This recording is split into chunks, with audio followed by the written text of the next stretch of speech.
having this as a career, you gotta have fun with it. Trying to be level-headed, trying to be a great teammate, trying to be a great person in the classroom, at school, to the janitors, whatever. It doesn't matter who it is.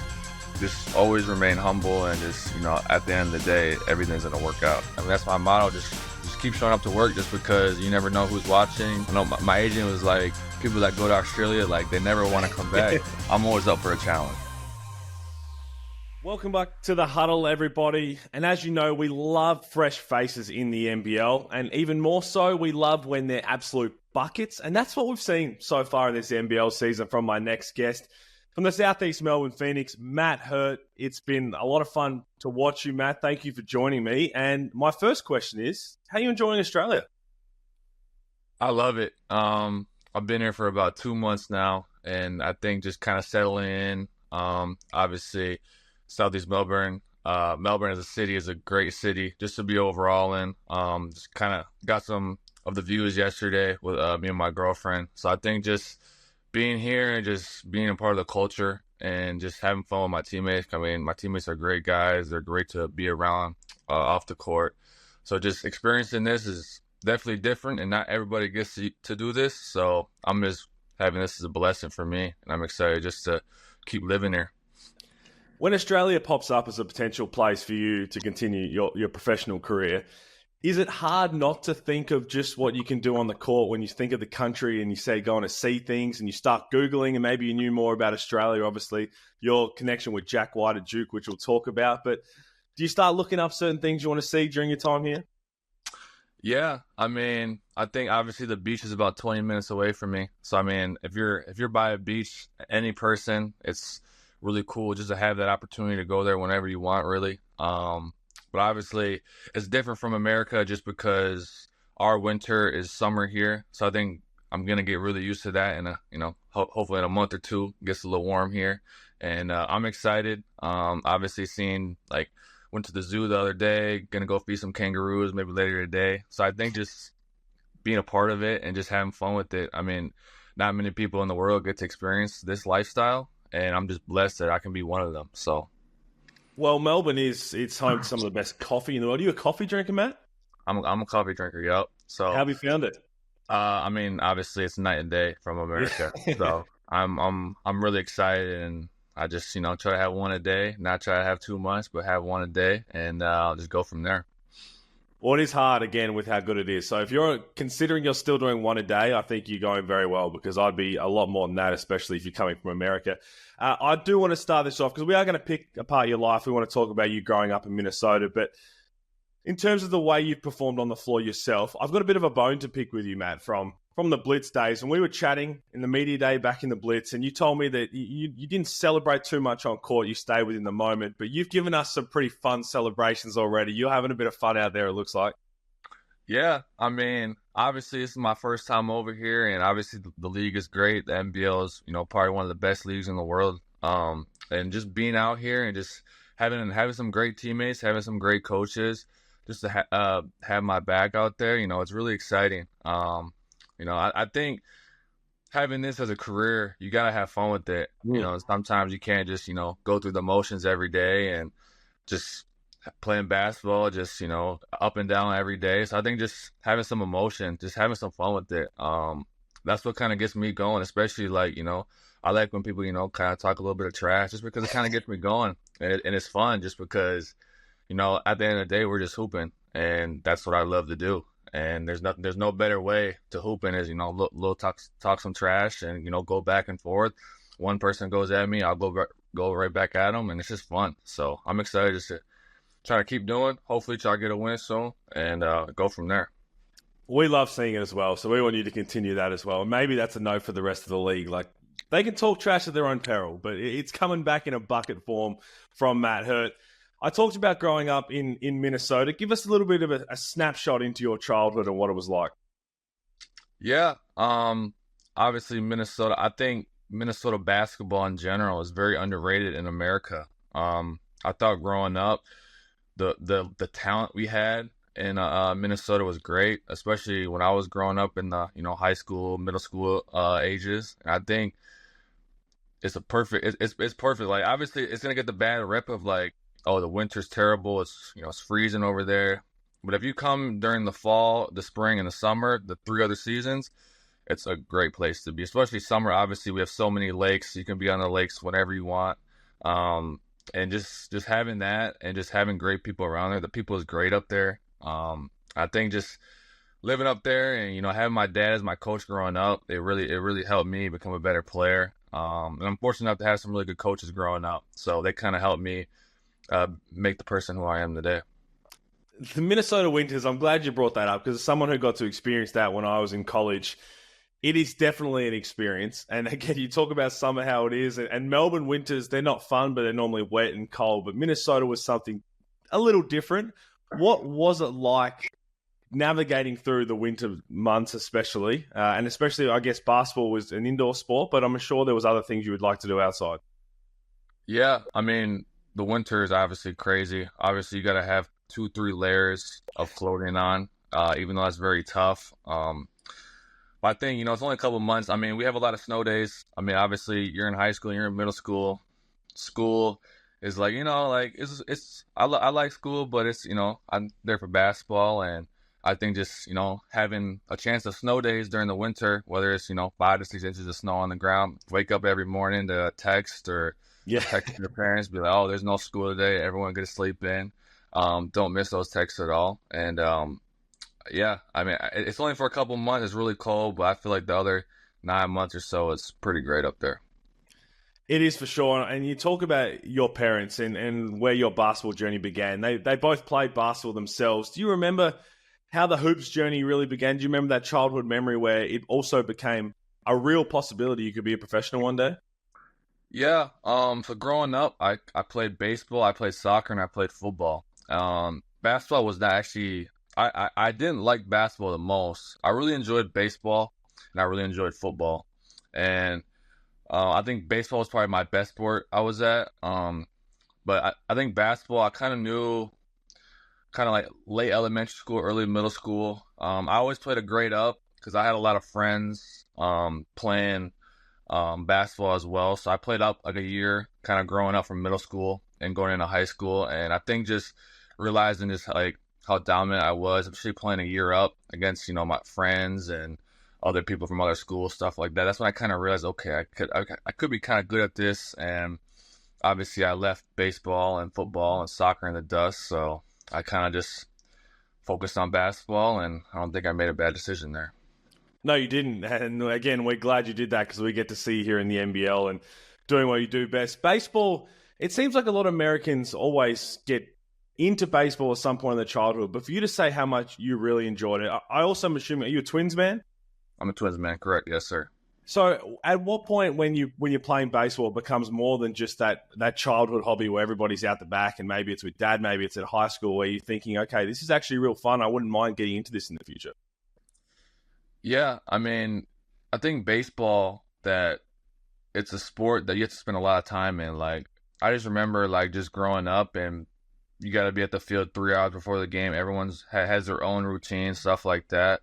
And obviously the heat, the sun can be killing, especially during the summer. I think for baseball, it's just it's tough because you gotta spend so much energy on that. And I think basketball, I think just having my dad as a coach growing up, it was really tough on me. Yeah, I feel like most parents are. Pushed me and my teammates to really to our limits, especially growing up. And I feel like I grew more in love with the game, just playing for him. And obviously, it's hard for anybody to be coached by their parents. And I think I tried to have in the back of my mind that he's looking out for me. He's trying to push me to see, how good I can be, because he probably knew something that I could be good at this game whenever. So I think just having him be there for me every step of my way. Still to this day, he texts me. Obviously, we're 16 hours apart now, but we're still hopping on the call, and he's critiquing, and I appreciate it just because it's far from home, and not many parents do that now these days. They kind of just let it be, let it relax. But I appreciate him just giving me the tips and what he sees on the court. So Do you think there was a moment throughout your career, and I know it's still early, but we'll talk about going to college and then your little time at Memphis in the NBA, and we know that's your dream to get back there where you should belong based on what we've seen. But was there a time where you appreciated your dad as a coach more than he probably was in the moment when you were growing up? Yeah, I think going to college. I think going to college and playing for Coach K really made me appreciate my dad even more, just because of the practices that we were doing at Duke, and then kind of just him preparing me for that level and that intensity that I had to do every day when I was in college. So I think having him do that early on for me, because most kids that go to college, they hit some type of wall, and I think it helped me get having my wall as short as it could be, just because he prepared me the right way. Even though in the moment for practices growing up, it was like, I can't wait till the hour and a half is up or 2 hours is up, just because of how hard we're going. But looking back at it, I appreciate him doing that, just because it made me become a better player and a better person.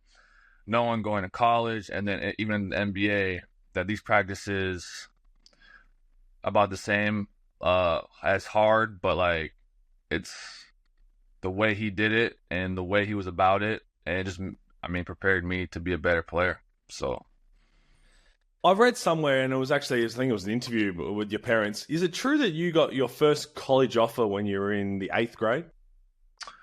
yes, that is correct. That doesn't happen for a lot of people. Normally, that kind of college recruitment comes a little later. Talk to us a little bit about that. Yeah, so I played, so obviously my AAU program was D1 Minnesota. So the Adidas team in Minnesota, and I played up like 3 years. So I was basically 15U and I was playing 17U, and I had a really good team that year, like Nate Reavers, McKinley Wright, Ish Elamine, kind of like that type of group. And I think we played Romeo Langford, and he was on Eric Gordon Elite, and I think we played Zion Williamson the day before. I didn't play that well, and I'm still trying to get my feet under me, and I was kind of down on myself, like, kind of getting used to like the physicality, how fast the game is, up a couple levels. So I think we played Romeo Langford, and I just remember me and him going back and forth, head to head. I think he ended up winning, but I think it was a really good game. And I think after that, that's when I kind of knew that, okay, I could be really good at it. So I think just going up against some elite players really made me better, and that's what I always like. I like to go up against elite players, kind of see where I'm at, see how they approach the game, and just going up against them, how they talk to their teammates, stuff like that. So I'm always up for a challenge. So. And then as your high school career continued to get better and better, the interest from some of the big Division One schools obviously started to roll in. I'm talking Kentucky, UNC, Kansas, Indiana. Everything I've read, there was nearly every big Division One school was looking at you, and then you ended up picking Duke. And we'll talk about what it meant to be a Blue Devil, but to have all that interest from the big Division One schools in the basketball landscape, as a kid who grew up in Minnesota, how did that make you feel?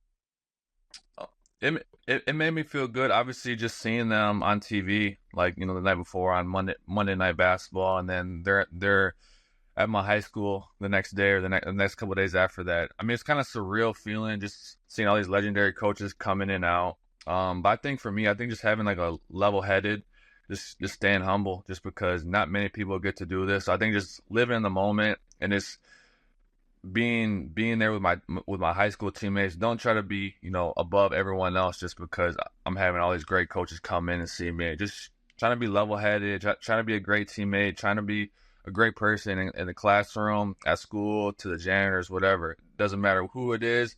Just always remain humble, and just at the end of the day, everything's gonna work out. So. And what comes with getting all that interest from the big schools is ultimately a decision of where you want to go. And the college decision as a whole can be very stressful, especially with the desire to become a professional and make money of the game, how important it is to get it right. Why did you want to be a Blue Devil?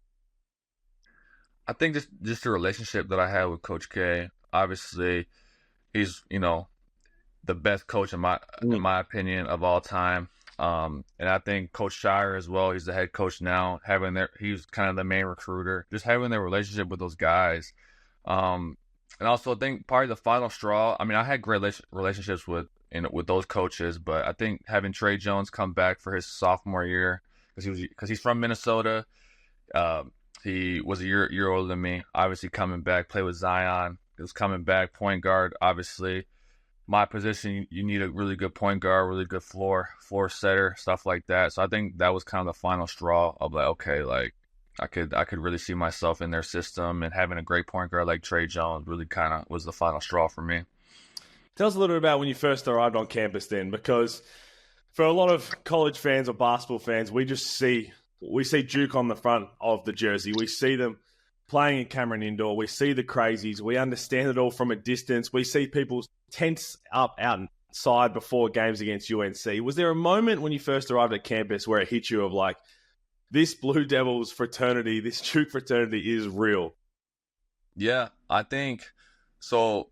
I think for me was obviously we all come there early. Obviously, we usually spend the summer with all the other teams on campus. Not really many students there at the time. But I think for me, it was just when they camp out for the UNC, like a UNC ticket, and they're all right in front of, like, every time we walk into practice, there's tents everywhere. Just people just outside, and they have like their own rules of like one person's got to be at the tent at all times, stuff like that. So I'm like, this is really crazy. Like, they're really tenting out, and the game's not until March. So I'm like, it's like November right now, and they're tenting out until the UNC home game isn't until March. So I think just seeing that early on, it's like, okay, this is real, and I'm just glad that I got to experience that because not many people get to do that, and I thought it was just a great time. The rivalry with UNC, I mean, it goes down in history as one of the best college rivalries that we'll ever see. Was there more in that week leading up to the game? Does Coach K make it a little more because of what both schools want to beat each other so badly because of the rivalry that's built up, or does he try and treat it like a normal game? I think from my experience, I thought it was a little more kind of the practices were more intense, more detailed. I think just trying to give us extra motivation because obviously they're a rival, and obviously we want to win. They want to win. So I think having those practices and those tough practices was really good for us, and I'm just glad that I was a part of it. Coach K, one of the greatest of all time. I'm happy to put him in there as the greatest of all time, and I think his record speaks for himself, and it's not just former players of his that will say it. Everybody else would probably agree. But what was he like as a person in a relationship that he had with you?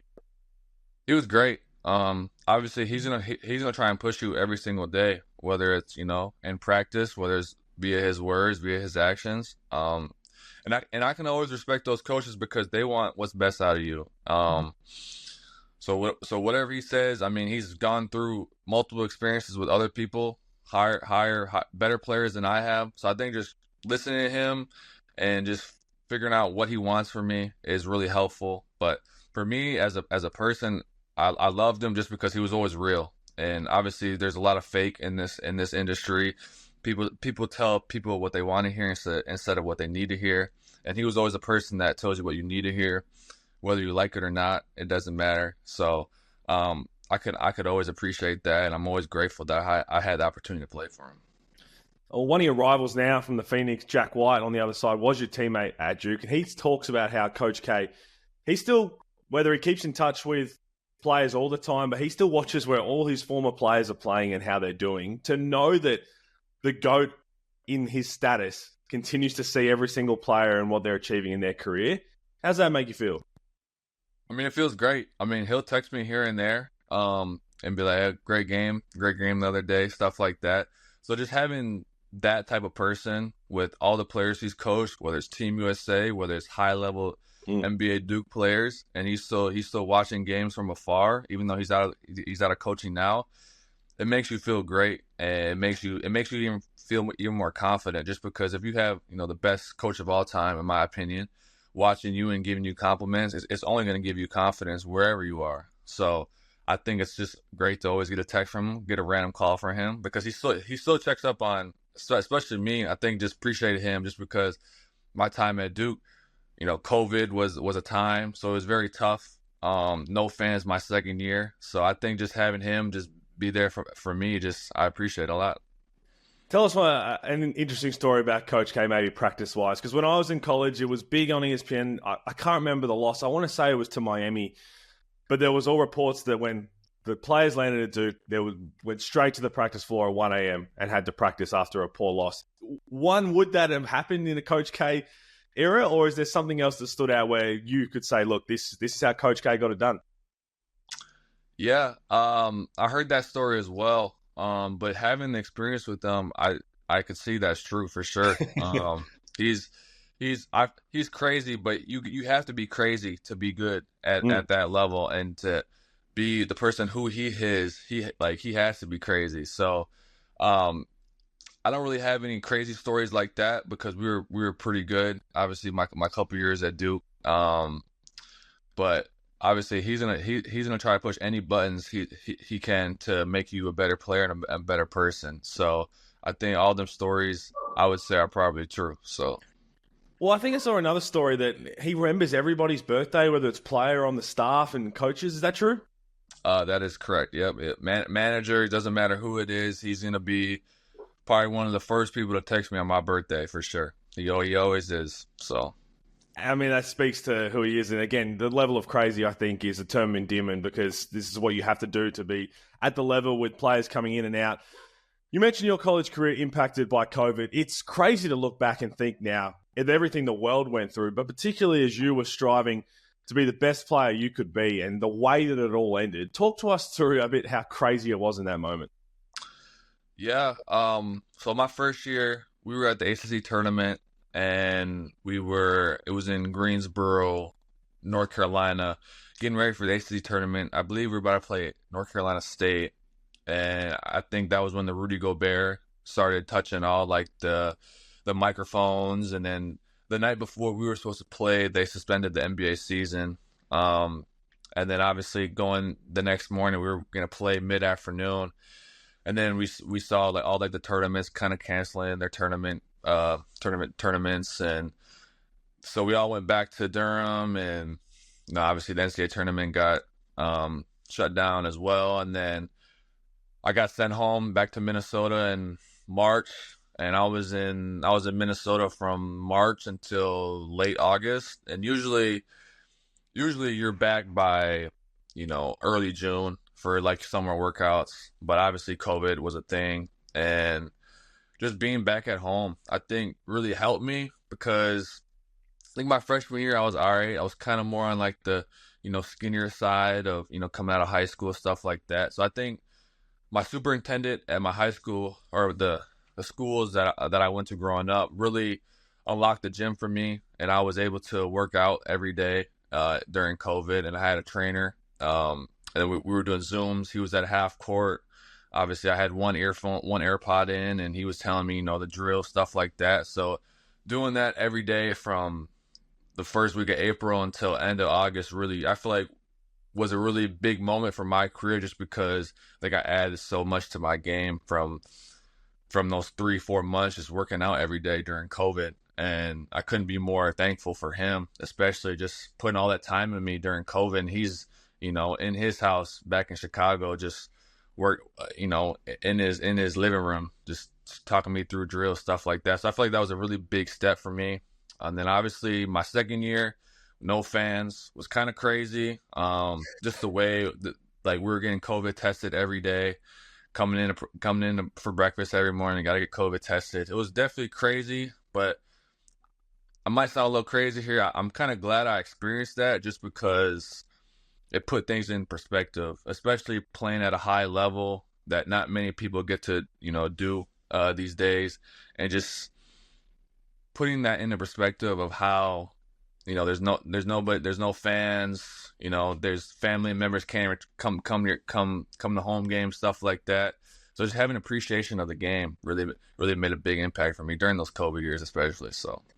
I don't think people ever truly understand unless they were on that team, because I went to a mid-major who during winter break the fans obviously went way down in general, but there was never a time in history outside of the COVID times where the Blue Devils wouldn't have, especially in home games or whatever it was, the crazies there. And tell me about the first game running out where there's no fans, because again, it's just not what happens when you think of Duke basketball. Yeah, it was weird. I mean, Duke did their best job. They did like paper cutouts of like fake fans, stuff like that, making like the noises over the intercom, stuff like that. So they did their best, but it was definitely really weird, especially coming from my first year of the crazies lined up before every game. We're shooting around before the game. They're all coming in, stuff like that. But walking out or running out to that first game of my sophomore year was definitely weird. Just for that, there's nobody here.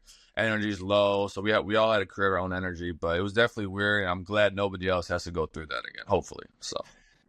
Well, after that and what transpired in terms of eventually getting that call up to Memphis and a two-way deal initially, tell us a little bit about that. And again, the dream achieved of putting on an NBA jersey at some point.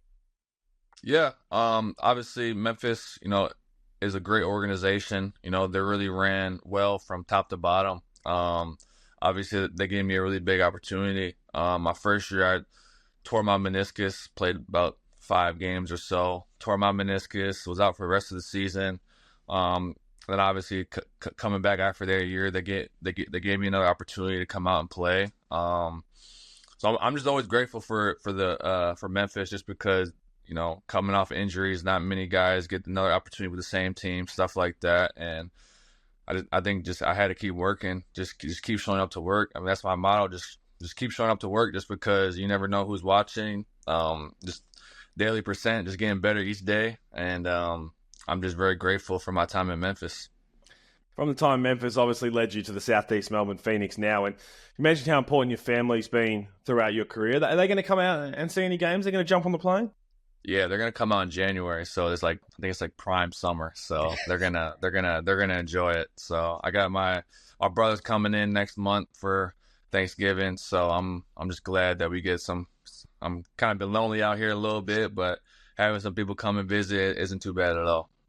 Have you thought about what it's going to be like waking up on Christmas Day and hopefully in Melbourne the sun's out?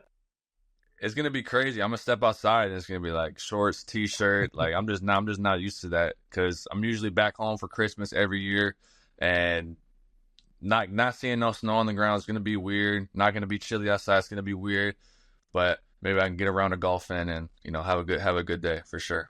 Bit of a golfer. I am a bit of a golfer. Yup. What about anybody else on the team you've had a bit of a go around with, or you just like to get out there sometimes on your own, bit of recovery? Yeah, I think Joe Wieskamp is pretty good at golf. Glover's pretty good at golf. We haven't gone out together, but I think Royal Melbourne is like a really big PGA course out here, and because during my off season I kind of just work out and just play golf. So that's kind of my regimen. And obviously this is summer now, so once summer hits, it's gonna be off day. Gonna play quick 9, quick 18. And go back and just relax. So, well, that was going to be my next question here as we get close to wrapping this up. Is you're a professional athlete? There's practice. You've got club commitments, weight room recovery, all of that. So when you're not maybe on the golf course or you've got an off day like you are today, and you're giving us your time, what else do you like to get up to? So I'm a big video gamer, actually. It's funny because I've kind of been big into video games, kind of growing up. It's kind of a good way just to kind of like get my mind off basketball. It's just, it gives me a way to stay connected with my friends from back home or from college without worrying about, the stress level of my job, just because they don't care, my what I do on the court. They just care about the human being. And I can appreciate that just because it gets my mind off things. And I think it just makes me a better person, a better player, just because I can focus nothing about basketball for that short amount of time, however time I'm on. But yeah, so since I've been here, obviously it's hard because 16 hours away, time zone. So me and Malik Lewis and Majuk, every day after practice, whether it's come home, take a nap, text in the group chat. You guys want to play some Call of Duty? Let's do it. So we don't do really anything else. So. As an old teammate of Majuk's, you can happily tell him that he was no good back then. I'm sure nothing's changed in terms of him on Call of Duty. Yeah. Majuk is he needs to get better for sure. I do want to ask you one more thing before I let you go, because you mentioned you went to the zoo. You're seeing all these sites in Australia. Growing up in Minnesota, have you found everyone talks about coming over to Australia? I've got American old college coaches and teammates who refuse to come because of spiders, snakes, and all of that. You had any run-ins with that yet? Do you worry about that? No, I have not, and hopefully I don't. I usually just go to the gym. I come back, and those are probably the only two places that I really am. But my girlfriend just got out into town. She came to the game on Saturday, so I think we're gonna go to feed some kangaroos later this afternoon. So I think just having her here is gonna help me just kind of get out of my my shell. Especially I like to be in the dark and just kind of relax, and I like to sleep a lot. So I think just having her out here is just gonna make me do some activities. We saw the sunset yesterday, so it was a good little vibe. So I'm just glad she got out here nice and safe, and now we're gonna experience some Australian stuff. So I'm just glad to keep doing it. Well, I mean, the way you're performing, I feel like it's only a matter of time before you get that next opportunity in the NBA where you probably belong. But until then, do you see Australia is a place that you could spend a little longer? For sure. I mean, I love it here. Like, I know my agent was like, people that go to Australia, like, they never want to come back. And I'm already 2 months in, and I'm like, to be honest, like, I don't want to leave just because the people here, the basketball here, I mean, it's a high level league for sure. So like going against the top of the top in the world, like, it's great every day. Like whoever is on the other team, doesn't matter. There's always gonna be there's always gonna be some top guys. So just going up against those players and these teams, these coaches, it's been an honor just because obviously there's a lot of legacy here, stuff like that. So I'm very comfortable where I'm at right now. Hey, we love to hear that because you're right. We've seen a lot of guys come in. Bryce Cotton never left and continued to try and be Australian. Oh. Tyler Harvey, another one. You are very young. You've got a big career ahead. But, Matt, thank you so much for your time. It's awesome to see you on the floor, and good luck the rest of the season. Thank you. I appreciate your time.